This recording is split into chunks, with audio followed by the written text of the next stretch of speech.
عبداللہ صاحب آپ کی جانب آتے ہیں $7 بلین کا جو ہم نے IMF پیکج ہم نے وہاں سے اویل کر رہے ہیں، اس کو دیکھتے ہوئے ایک تو جس طرح سے احتشام صاحب کہہ رہے ہیں کہ وہ بالکل IMF اس حق میں نہیں ہے کہ آپ کا انٹرسٹ ریٹ کم کیا جائے. ہم نے ویسے 2% ہی کیا ہے. ایکسپیکٹیشنز یہاں کے جو بزنس ہلکے تھے وہ ان کی اینٹیسپیشن زیادہ کی تھی. تو آپ کس طرح سے معاملات کو دیکھ رہے ہیں، کیسے مینیج کیا جائے گا؟ رحیم بہت شکریہ آپ کا. دونوں صاحبان نے بڑی مدلل گفتگو کی ہے، لیکن اس کے اندر صرف یہی بات ہے کہ ابھی آپ نے جو جس طریقے سے یہ کمی لائے ہیں یقیناً خوش آئند تو ہے، لیکن کیا آپ کنسسٹنٹ رہیں گے اس پالیسی کے اندر؟ کیا IMF آپ کو کرنے دے گا؟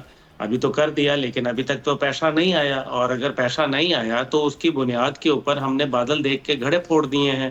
اور اگر ایسا کیا ہے اور IMF کل کو ہمارا پھر آرم ٹویسٹنگ کرتا ہے تو پھر ہم کہاں کھڑے ہیں؟ We'll be cutting a sorry figure in front of the business community as well as the whole country. تو یہ بھی ایک ایشو ہے. دوسری بات اس کے اندر جو ہے جو کہا گیا شاہ خرچیوں کے حوالے سے، دیکھیں حکومت نے کہا تھا کہ ہم اپنی پالیسی بتائیں گے کہ کس طریقے سے ہم جو ہے اپنے اخراجات کو کمی لائیں گے، لیکن ابھی تک بڑی لیوش انداز کے اندر حکومت چل رہی ہے. جو سیکیورٹی کے نام پہ جو ایکسٹرا آرڈنری پروٹوکالز ہیں وہ اور پرکس جو ہے وہ انجوائے کیے جا رہے ہیں، اور ساتھ ہی ساتھ جو ہے ہم یہ دیکھ رہے ہیں کہ جس طریقے سے منٹ جو پرائیویٹ جہاز اور جیٹس جو ہے وہ جا رہے ہیں، یہ اس کا مطلب تو بڑا واضح ہے. اور غیر ممالک کے اندر مجھے اس بات کا بخوبی علم ہے کیونکہ میرے روابط رہتے ہیں، تو وہ بتا رہے تھے مجھے کہ آپ کے جب پرائیویٹ جیٹس کے اندر لوگ آتے ہیں اور وہاں 7 اسٹار ہوٹلز کے اندر قیام کرتے ہیں اپنے لاؤ لشکر کے ساتھ اور مانگنے آئے ہوتے ہیں قرض، تو ہم جو ہے وہ سوائے ہنسنے کے اور کچھ نہیں جو ہے کر وہ صرف سکتے. کاغذات کی حد تک ہے. ٹھیک. آسٹیرٹی جو ہے وہ کاغذات میں بھی نہیں ہے نا، وہ صرف زبانی ہے. کاغذ میں تو پھر بھی جو ہے کوئی ڈاکومنٹڈ ہو جاتا ہے تو آپ کے اوپر کچھ چیزیں پڑ جاتی ہیں، لیکن اس سب سے ہٹ کے دیکھیں ایکسپورٹس کی بنیاد کے اوپر سب سے اہم ہے اور سب سے بڑی بات ہے ملک کی سیکیورٹی کنڈیشن.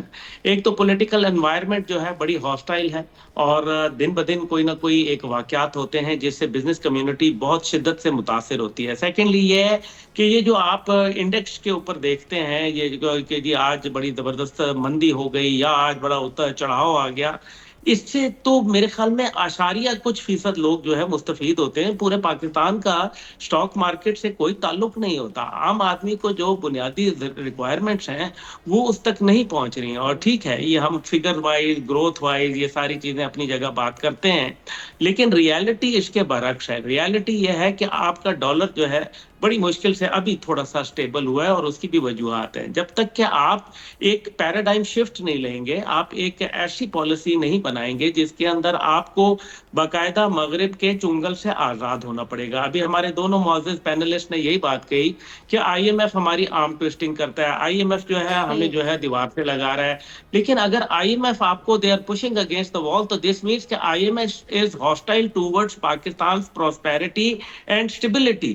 اور اگر وہ ایسا ہے اور ہمارے پاس IMF کے علاوہ آپشن نہیں ہے، تو باقی ممالک بھی، آپ کو یاد ہوگا کہ ڈیووس کانفرنس کے اندر سعودی عرب تک نے یہ کہا تھا کہ ہم پاکستان کو آئندہ جو مدد کریں گے ہم جو ہے اس کو IMF کے ساتھ لنک کریں گے. تو پھر ایسی صورتحال میں ہمیں غیر ممالک سے راستہ نکالنا ہوگا. How can we cope up with this situation. چلیں سبسکرائب کریں اور بیل دبائیں تاکہ کوئی خبر رہ نہ جائے.